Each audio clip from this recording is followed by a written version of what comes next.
5 seconds. With regard to the various policies enunciated in the budget and the taxation and the various incentives offered, I have nothing more to comment on, as the entire subject has been covered by the Honorable Member, analyzing each and every taxation, the incentives and the impact of such measures on the entire nation. It is admitted fact that when we embrace both the private and public enterprises and we plan according to the policy, by accepting these two together, we cannot satisfy the entire lot of the people by any measure that has been chalked out to plan our future. So it has been extremely criticized by the honorable members opposite, especially the communist benches, that the entire budget represents what they, in their standard critical way, call the Anglo-American capitalist, with such a tendency to criticize even if a measure is introduced to curb the use of cosmetics or something of that sort. The same type of criticism you can hear from that side, because it is a section which does not make a factual study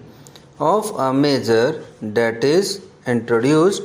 in the House. It is a section which supports only those measures that matter to its interest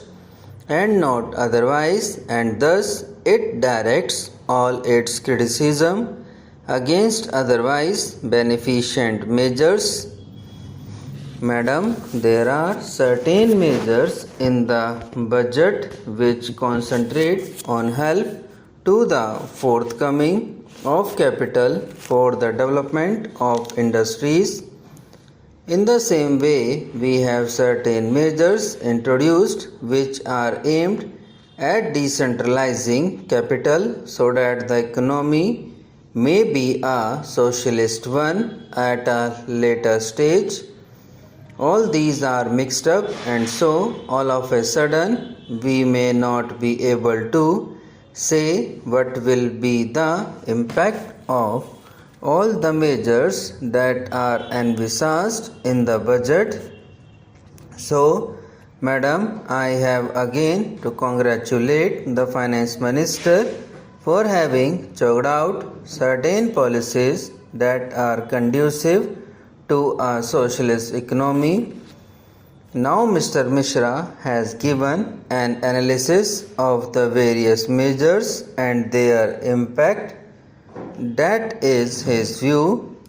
but the Finance Minister has also taken into account the impact that they would have on the nation as a whole after the introduction of these measures.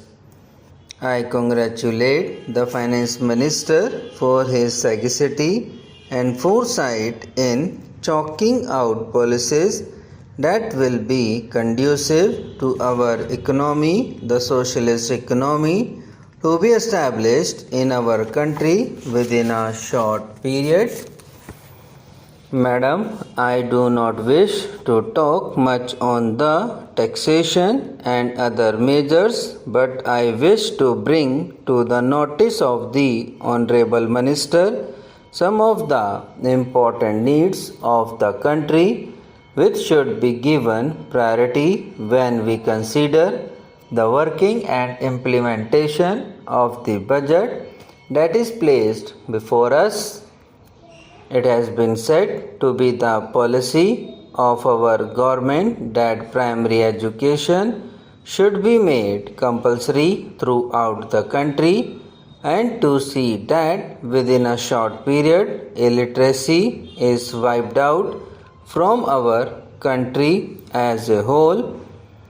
Madam, as a result of the great efforts that we had made, we have been seeing that the children of the have-nots are attending schools which are now open to them with all sorts of privileges. But still, all the children of the have-nots are not attending the schools because these children are also asked to work for the maintenance of their families. So, madam, it is my suggestion that along with the implementation of the existing schemes, we should have the residential system for those children of the have-nots so that they may be brought under some supervision so that until they complete their primary education, we may have these children under some discipline. Similarly, madam, when we think about the implementation of the educational schemes, we will have to think in a national way. It had incessantly been brought to the notice of this House that it is highly necessary that we should have a national scheme for secondary education. This national scheme is absolutely necessary to effect national integration. If, according to the present policy, each and every state is permitted to have their own regional language as the medium of instruction, I fear, madam, that at a later stage the people from the south may not be able to understand with the people of the north, say at a joint conference about the various aspects of education with the various changes that have taken place in this country in the matter of education.